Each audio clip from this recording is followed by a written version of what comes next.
Today in Los Angeles, a vital highway up north is sliding toward the sea. A ballot fight over a billionaire tax heats up, and a massive Boyle Heights fire raises air quality alarms. We also have convictions in a disturbing animal cruelty case, and the FBI's drone shield is up around World Cup venues. I'm Dean Bark. Welcome to the City Report in Los Angeles. First up, California's Department of Transportation, known as Caltrans, is pushing a $2.5 billion tunnel to bypass Last Chance Grade, a cliffside stretch of Highway 101 just south of Crescent City in Del Norte County. That corridor is a lifeline for residents and businesses. It's been slumping and cracking for years because of unstable geology. The route started as a wagon trail in 1894, with the current highway alignment dating back to the 1930s. The terrain never stopped moving, it just waited for the right storm. The plan on the table, a 1.1-mile tunnel through the redwood forest to leapfrog the failing cliffs. Caltrans says construction could start in 2031 and run through 2038, and if built, it would be the longest highway tunnel in California. It's not a luxury project. The official detour if the grade fails is 449 miles, or as any trucker will tell you, that's the scenic route no one asked for. Environmental concerns are significant. Those redwoods are old, protected, and irreplaceable. The tunnel raises questions about habitat, construction impacts, and how to balance access with preservation. But here's the broader picture. Climate change and relentless coastal erosion are not taking a year off. Investing in infrastructure resilience now is cheaper than dealing with disasters later. Next up, in Irvine, a case that rattled pet owners across Southern California. Quang Tony, Chun Sit, and Ting Feng Liu, who ran Happy Canine Academy, a private dog training business in Irvine, were convicted in the deaths of 11 dogs. Prosecutors say the animals died from heat stroke after being kept in small crates inside a hot van, an unforgivable scenario in our climate.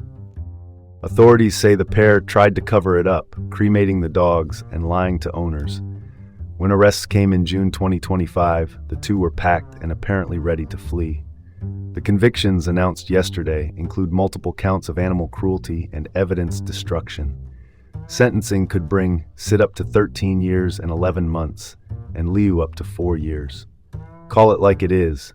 Animal welfare should never take a backseat to profit. Moving on, Boyle Heights.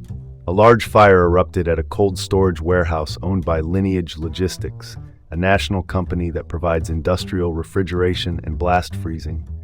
The blaze began on a roof covered in solar panels and escalated when an ammonia line was breached.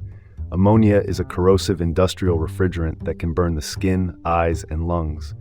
That breach triggered small explosions and a wave of concern across East LA.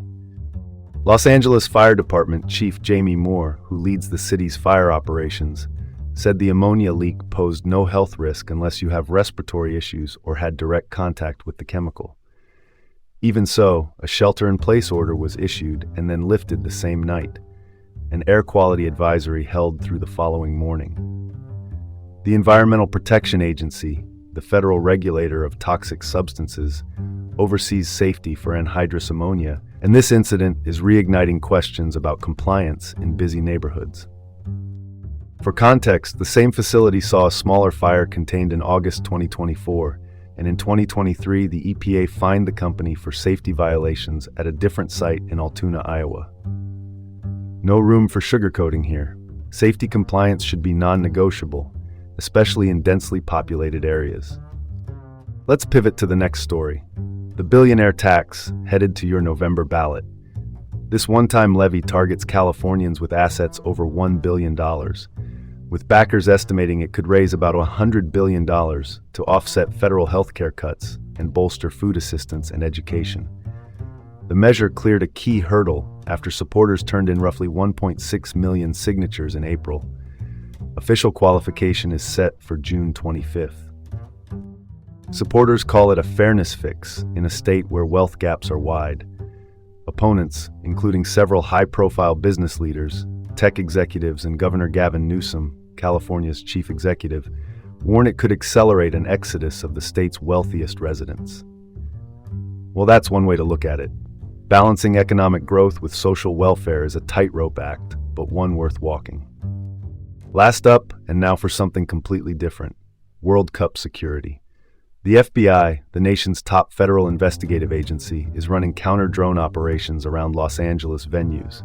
Special Agent James Pico, who coordinates the program here, leads a toolkit that includes radio frequency sensors, radars, and jammers, technology that can detect, track, and in some cases communicate with or even take control of a drone mid-flight. The Federal Aviation Administration, America's airspace regulator, has temporary flight restrictions in place around stadiums during matches. Most incidents tend to be hobbyists ignoring the rules, but the stakes are real. Authorities say they recently disrupted an alleged drone plot targeting a UFC event at the White House, UFC being the Ultimate Fighting Championship. Since 2018, federal teams have ramped up interdiction programs. If it flies over a stadium this month, assume someone's already watching.